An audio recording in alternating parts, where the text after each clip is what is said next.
In this video, I'd like to talk about some of the differences between SolidWorks and Solid Edge when it comes to sketching specifically. Let me be clear, there is no winner in this category because each one of them has a specific way of working, and those ways of working are sometimes different. Let's start by creating a line.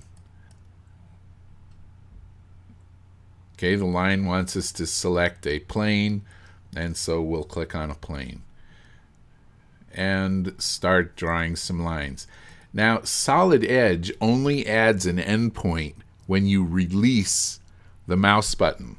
So it only allows you to do the click type of sketching. In SolidWorks, we can do the click-drag type of sketching. So I could click and hold down the mouse button and drag and then drop and then click and drag and drop. But in Solid Edge, that only works when you release the mouse button. Now let's look at some of the other entities that you can sketch in Solid Edge. You got a circle by center, circle by 3 points. Tangent circle, that's one that SolidWorks doesn't have. Ellipse by center point and ellipse by 3 points. Solid Edge appears to not have a partial ellipse. You would have to sketch the entire ellipse. And let's go ahead and do that. Click one axis end, the other axis end, and there's your ellipse. That's just the same as SolidWorks, but now to get a partial ellipse, you have to trim some of this back. There are other things like fillet and chamfer that are commonly used, and tangent arcs, 3-point arcs, arc by center point that you'll find familiar. And we want to take a look at the trim function. There's trim and trim corner. So let's draw a few lines and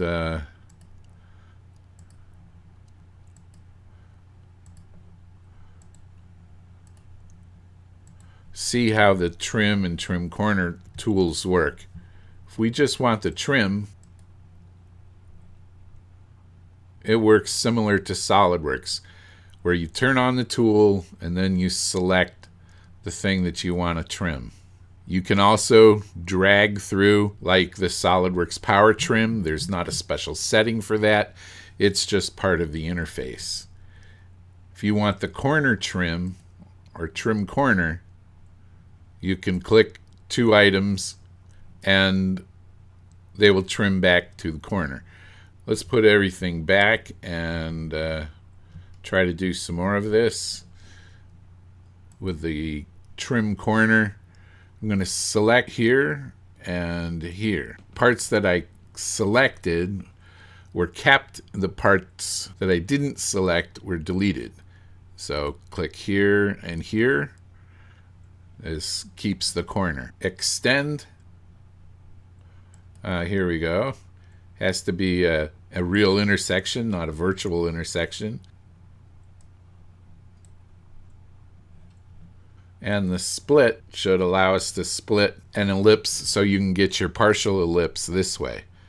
Other tools here are going to be the regular offset and a symmetric offset. These should be familiar to SolidWorks users.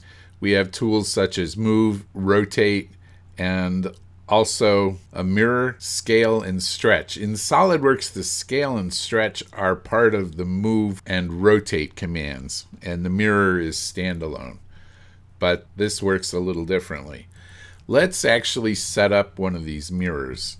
I'm going to take a line and draw it in here, and click on the mirror tool, and then select the things that I want to mirror, and then position where I want to mirror all of that. One of the big differences in the SolidWorks interface is that in Solid Edge, you almost always have to pick the tool first and then pick the objects that you want to act on with that tool.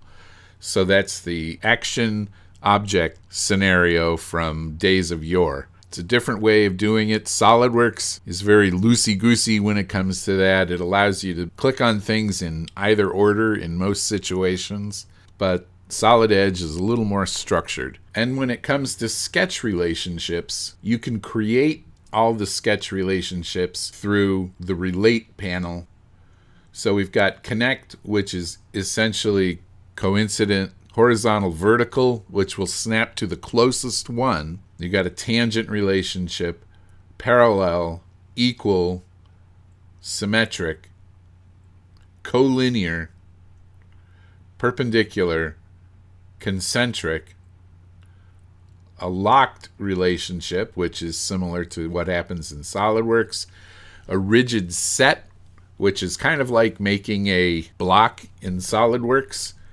Also, we have the symmetry axis, and then we have a maintain relationships. If this is turned off, when you sketch, there will be no automatic relations created.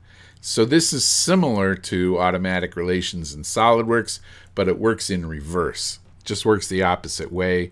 This is on by default. You need to be careful about this and understand how it works. Relationship handles are going to show up on the screen, and it's important to understand that that's the only place you're going to see the relationships. You're not going to see them listed telling you that you have 10 concentric relationships and 5 vertical relationships. The only place you're going to see these relationships is on the screen.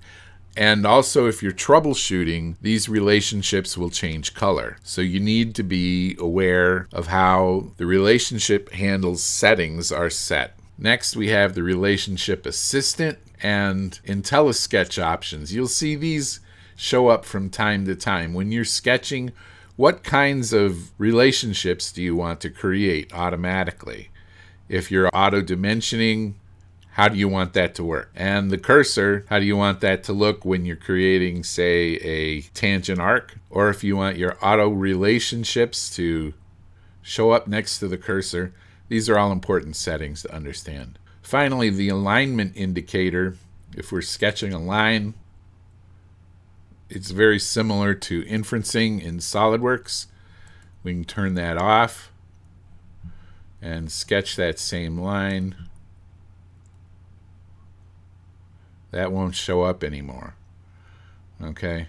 To some people, these things get in the way, but some people use them very frequently. That's on by default, so I would leave that on. Dimensions work slightly differently in Solid Edge, but we're going to use a different video just to talk about dimensions.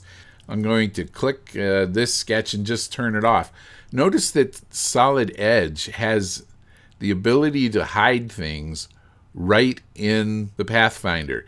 You don't have to activate some additional panel to do that. The eye is for show and hide. The pencil means you have an underdefined sketch. Let's create a sketch here on the plane. Solid Edge doesn't have to automatically send you into sketch view, but there is a shortcut on the keyboard, and that's Control H, which will reorient your view square onto the sketch. You noticed I picked a plane that was viewed edge on in the view that I'm in right now, and I had this flip 90 degrees. But in any case, I'm going to draw some lines, and then we're going to dimension these.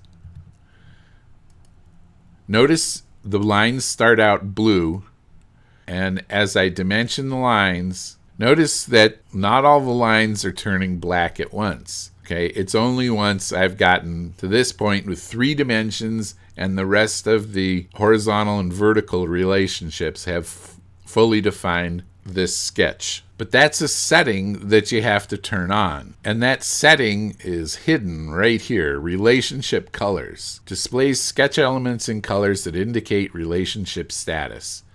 The colors can be modified in Solid Edge options on the colors page.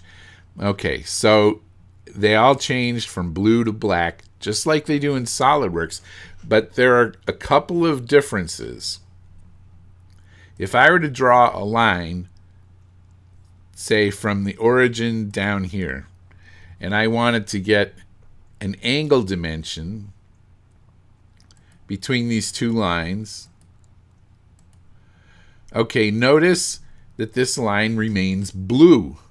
In SolidWorks, that line would be black. The difference between Solid Edge and SolidWorks in this case is that the endpoint is not defined yet. In SolidWorks, the endpoint would be a different color. If you don't have the endpoint display turned on in SolidWorks, then the whole line would look black, but it would still be underdefined. So in Solid Edge, this line shows as underdefined until we add a length dimension to it, and now it's fully defined with the angle and the length. So that's an important distinction between how the two